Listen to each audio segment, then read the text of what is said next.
আসসালামু আলাইকুম। আপনাদের সবার উপর শান্তি বর্ষিত হোক। আজকের সাদাকায়নে আপনাদের স্বাগত জানাচ্ছি।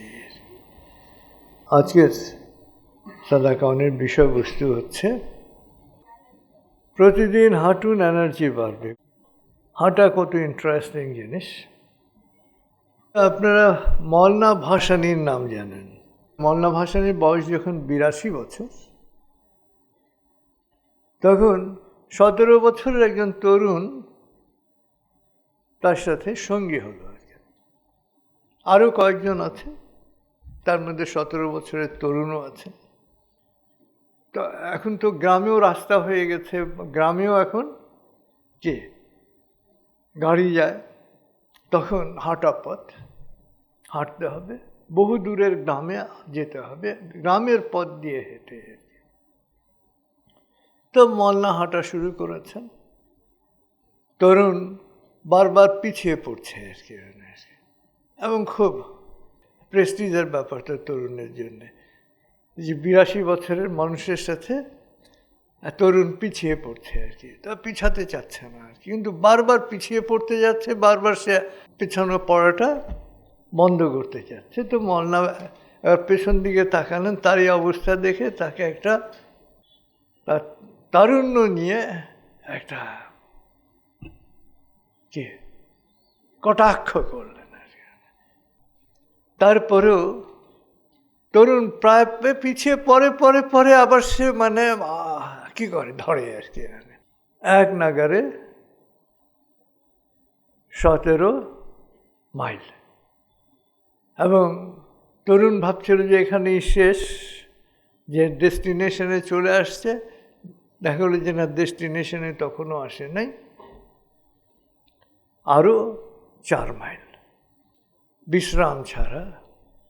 মওলানার কোনো কি নাই, বিকার নাই, কিন্তু তরুণ গিয়ে যখন ডেস্টিনেশনে গেল, ধাপাস করে সে ঘাসের উপরেই শুয়ে পড়ল আর কি। তো 82 বছরের একজন মানুষ টানা 21 মাইল কখন হাঁটতে পারে? যখন তার ফিজিক্যাল ফিটনেস থাকে, মেন্টাল স্ট্যামিনা থাকে, তখন। এখন তো মিছিল হলে রাজনৈতিক নেতারা গাড়িতে দাঁড়ায়, আর সাধারণ কর্মীরা হেঁটে যায় আর কি। মওলানা সবসময় মিছিল যারা করছে তাদের সাথে হাঁটতেন শেষ বয়সেও আর কি। অর্থাৎ তার স্ট্যামিনা এত বেশি ছিল আর কি। কেন? কারণ তিনি হাঁটার অভ্যাস করে ফেলেছিলেন, এবং ছোটবেলা থেকেই তিনি হাঁটতেন, এবং হাঁটাটাকে তিনি খুব পছন্দ করতেন। সুযোগ পেলেই তার অনুসারীদের নিয়ে, তার ফলোয়ারদের নিয়ে তিনি হাঁটতেন। তো আসলে হাঁটাটা কি আনে? জীবনে গতি আনে আর কি। একটা শিশু প্রথম কি করে? প্রথম এসে চিত হয়ে শুয়ে থাকে, আস্তে আস্তে কাত হয়, তারপরে উপর হয়, তারপরে সে বসার চেষ্টা করে, বসার পরে আস্তে আস্তে সে দাঁড়ানোর চেষ্টা করে, আর ধাপাস করে পড়ে আর কি। তারপরে সে দাঁড়ায় আর কি, তারপরে সে হাঁটার চেষ্টা করে, ধাপাস হয়ে পড়ে আর কি, তারপরে সে হাঁটতে শুরু করে আর কি। প্রথম কাউকে ধরে হাঁটে, তারপরে সে সব কিছু ছেড়ে হাঁটে, তারপরে সে দৌড়ায় আর কি। দৌড়ানোটা মাঝে মাঝে, কিন্তু হাঁটাটা সে সবসময় হাঁটে আর কি। এবং হাঁটাটাই হচ্ছে জীবনের গতি নিয়ে আসে আর কি, জীবনটাকে প্রাণবন্ত করে। এবং এই জন্যে একটা শিশু যখন হাঁটতে শেখে, তখন সে কিন্তু ক্রমাগত সবসময় হাঁটতে চায় আর কি। তো জীবনের স্বাভাবিক স্পন্দন হচ্ছে হাঁটা। এখন তো যেটা হচ্ছে, হাঁটা বন্ধ হয়ে যায় শিশুর হাতে মা বাবা কি দিয়ে দেন? ফোন দিয়ে দেন আর কি। ফোন নিয়ে বসে থাকুক, তাহলে তার দিকে কি করতে হবে না, খেয়াল রাখতে হবে না, এদিক ওদিক যাবে না। এবং তারপরে শিশু যাকে মোবাইল দিয়ে দেওয়া হয়, সেই শিশু মোবাইলে আসক্ত হয়, হাঁটতে সে আস্তে আস্তে ভুলেই যায় আর কি। তাকে তখন বলেও হাঁটানো যায় না আর কি। এবং জীবনের গতিটা তার নষ্ট হয়ে যায়। হাঁটা চলাফেরা এটা হচ্ছে প্রাণবন্ততার লক্ষণ। কাজ যখন হবে তখন কাজ করতে হবে, কিন্তু কাজ যখন নাই তখন হাঁটতে হবে। আমি অনেকজনকে দেখেছি যারা অফিসের মধ্যেও কি করে, সুযোগ পেলেই সে হাঁটাহাঁটি করে। কারণ হাঁটা যেহেতু জীবনে গতির সঞ্চার করে, হাঁটলে চিন্তারও গতি বাড়ে। কবিগুরু রবীন্দ্রনাথ ঠাকুর হাঁটা খুব পছন্দ করতেন। তিনি হাঁটতেন এবং হাঁটতে হাঁটতে মনে মনে প্রকৃতির সাথে কথা বলতেন। এবং অনেক কবিতা হাঁটতে হাঁটতেই তার মাথায় এসছে। নবীজি সাল্লাল্লাহু আলাইহি সাল্লাম তিনিও সবসময় সুযোগ পেলে হাঁটতেন। কাছের যে কোনো জায়গায় তিনি সবসময় হেঁটে যেতেন। হাঁটাটাকে তিনি পছন্দ করতেন। দূরের জায়গায় উঠে চললেও যদি হাঁটার সুযোগ পেতেন, তিনি হাঁটতেন, সঙ্গীদের উঠে বসিয়ে দিতেন। এবং তিনি সবসময় স্বাভাবিক গতির চেয়ে একটু জোরে হাঁটতেন। তিনি আসলে টোটালি ফিট ছিলেন। এবং কতটা ফিট ছিলেন, যে সময় আরবে যুবক ছাড়া, মানে 18-20 বছর না হওয়া পর্যন্ত বাণিজ্য যাত্রায় কেউ যেত না। উনি 12 বছর বয়সে বাণিজ্য যাত্রা করেন। অর্থাৎ কতটা ফিজিক্যাল ফিটনেস ছিল তার, এটা থেকে বুঝতে পারি। বাণিজ্য যাত্রা তখনকার দিনে খুব কঠিন ছিল, হাঁটা ছাড়া উপায় ছিল না, হাঁটতেন। এবং যে কারণে তিনি ফিজিক্যালি এত ফিট ছিলেন, ফিজিক্যাল, মেন্টাল, সোশ্যাল এবং স্পিরিচুয়াল সব দিক থেকে হি ওয়াজ দ্য ফিটেস্ট পারসন। হাঁটলে কি হয়? হাঁটলে কিন্তু সবসময় এনার্জি বাড়ে।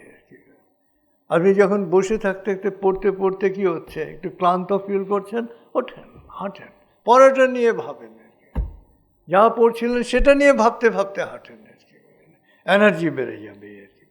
হাঁটলে কেন এনার্জি বাড়ে? কারণ যখন আমরা হাঁটি তখন আমাদের শরীর অক্সিজেন বেশি গ্রহণ করে। আমরা জানি যে আমাদের প্রত্যেকটা সেলের মূল খাবার কি? অক্সিজেন। এবং যখন হাঁটছি তখন দম বেশি নিতে হয় আর কি। দম বেশি নিলে ফুসফুসে অক্সিজেনের সাপ্লাইটা বাড়ে। ফুসফুস ওখান থেকে রক্তকে কি করে? কার্বন ডাইঅক্সাইড সরিয়ে অক্সিজেন সমৃদ্ধ করে আর কি। তো অক্সিজেন সমৃদ্ধ হিমোগ্লোবিনের পরিমাণ বেড়ে যায় এবং এই হিমোগ্লোবিনের মধ্যে দিয়ে প্রত্যেকটা কোষই অক্সিজেন পায়। এবং যখন আমরা হাঁটছি তখন ডোপামিন এবং সেরোটোনিন দুটো হরমোনের প্রবাহ বেড়ে যায়। এবং এই ডোপামিন এবং সেরোটোনিন এটা কি করে? এটা মনটাকে একটু চাঙ্গা করে দেয়, মনটাকে ভালো করে আর কি। মন ভালো হলেই দুশ্চিন্তা কমে যায় এবং স্ট্রেস কমে যায়, টেনশন কমে যায়। এবং যাদের ঘুম কম দেখবেন যে তাদের হাঁটাও কম। হাঁটা কম হলে ঘুম কম হবে, কারণ হাঁটার পরে একটু ক্লান্ত হয় শরীর, এবং এই ক্লান্তিটা ঘুমটাকে আনতে সাহায্য করে। হাঁটা আসলে বিভিন্ন রোগকে নিরাময় করে এবং শরীরের ইমিউন সিস্টেমটাকে বাড়িয়ে দেয়। ইমিউন সিস্টেমটাকে শক্তিশালী করে, শরীরের রোগ প্রতিরোধ ক্ষমতা বেড়ে যায়। ফলে কি হয়, যাদের বেশি সর্দি কাশি হয়, সর্দি হয়, ফ্লু হয়, কি করবেন? ঠান্ডা লাগে, হাঁটবেন হাঁটবেন হাঁটবেন, যখন সুযোগ পান হাঁটবেন। হাঁটবেন কিভাবে? যেভাবে হাঁটলে আপনি 1 ঘন্টায় 4 মাইল যেতে পারবেন, এইভাবে হাঁটাটা হচ্ছে স্বাস্থ্যের জন্য সবচেয়ে উপকারী, শরীরের প্রাণবন্ততার জন্য সবচেয়ে উপকারী। এছাড়াও সবসময় অল্প গতিতে হলেও হাঁটবেন। বসার চেয়ে হাঁটাতে ক্যালোরি ব্যয় হয় বেশি, দাঁড়ানোর চেয়ে হাঁটাতে ক্যালোরি খরচ হয় বেশি, এবং যত ক্যালোরি বার্ন আউট হবে, ক্ষুধাটা লাগবে, ক্ষুধা লাগলে খাবেন, খেলে সেটা হজম হবে এবং সেটা পুষ্টি হিসেবে শরীরে কাজ করবে। এবং দিনে 30 মিনিট হাঁটাটা হচ্ছে সবচেয়ে বেস্ট। তারপরে আরেকটু সময় বেশি পেলে হাঁটবেন। হাঁটার কোনো কি নাই, কোনো ক্ষতিকর প্রভাব নাই যে একটু বেশি হাঁটলেই পার্শ্ব প্রতিক্রিয়া হবে না। যত হাঁটবেন তত আপনার স্ট্যামিনা বাড়বে, তত আপনার শক্তি বাড়বে, তত আপনার রোগ প্রতিরোধ ক্ষমতা বাড়বে। একটু ক্লান্ত ফিল করছেন, কি করবেন? জাস্ট বসা থেকে দাঁড়িয়ে যাবেন, দাঁড়িয়ে হাঁটা শুরু করবেন। আর কোয়ান্টাম হাঁটাটা কি? কোয়ান্টাম হাঁটা আমরা হাঁটতে পারি। সেটা কি হচ্ছে? এটা হচ্ছে ব্রিদিং ওয়াক, দম নিতে নিতে হাঁটা আর কি। দম হাঁটা বলতে পারেন, দম হাঁটা আর কি। হ্যাঁ, সোজা বাংলায় আর কি। আর যদি একটু স্টাইল করে বলতে চান, ব্রিদিং ওয়াক। আর এটা আবার কি ব্রিদিং ওয়াক কি আর কি? এটা হচ্ছে হাঁটবেন, হাঁটার সময় দম নেবেন। দম নেবেন কিভাবে? দম নিতে নিতে আপনি 6 পা ফেলেন, এবং যে দম নিলে এই দম ছাড়তে ছাড়তে 8 পা ফেলবেন আর কি। দম নিতে নিতে 6 পা, দম ছাড়তে ছাড়তে 8 পা প্রথম শুরু করেন। তারপরে দম নিতে নিতে 8 পা, দম ছাড়তে ছাড়তে 10 পা আর কি। তারপরে দম নিতে নিতে 10 পা, দম ছাড়তে ছাড়তে 12 পা। এই অনুপাতে বাড়াতে থাকবেন আর কি। এটা হচ্ছে ব্রিদিং ওয়াক। এটা সোজা বাংলায় কি হচ্ছে? দম হাঁটা আর কি। তো এটা হচ্ছে কোয়ান্টাম হাঁটা আর কি। দুটো উপকার হচ্ছে, আপনার দম বাড়ছে, সেই সাথে প্রাণবন্ততা বাড়ছে। দমের উপকার হচ্ছে ফুসফুস শক্তিশালী হচ্ছে, বেশি হাঁটলেও ফুসফুস শক্তিশালী হয়, কিন্তু যখন দম ওয়াক করবেন আর কি, দম হাঁটবেন আর কি, তখন আপনার ফুসফুস আরও বেশি শক্তিশালী হবে, আরও বেশি প্রাণবন্ত হবেন আপনি। তো আমরা কোয়ান্টাম শক্তিটাকে অ্যাড করলাম। আরেকটা হচ্ছে ধ্যান হাঁটা আর কি। একটা দম হাঁটা, আরেকটা ধ্যান হাঁটারও আবার স্টাইলিশ নাম আছে, মাইন্ডফুল ওয়ার্ক। প্রত্যেকটা স্টেপকে ফিল করবেন আর কি। এটা হচ্ছে মাইন্ডফুল ওয়ার্ক। এটা আপনার স্পিরিচুয়াল ফিটনেস বাড়াবে, এই মাইন্ডফুল ওয়ার্ক। এটা হচ্ছে ধ্যান হাঁটা আর কি। তো কোয়ান্টামের 2 হাঁটা আর কি। একটা হচ্ছে দম হাঁটা, আরেকটা হচ্ছে ধ্যান হাঁটা। তো আমরা যত হাঁটবো, যত কম বসে থাকবো, শুধু প্রয়োজনে বসে থাকা। আমাকে দেখবেন যে আমি প্রয়োজন ছাড়া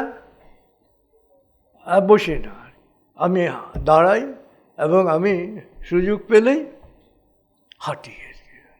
এবং আলহামদুলিল্লাহ, আল্লাহ অবশ্যই আমাকে অনেক অনেক ভালো রেখেছেন।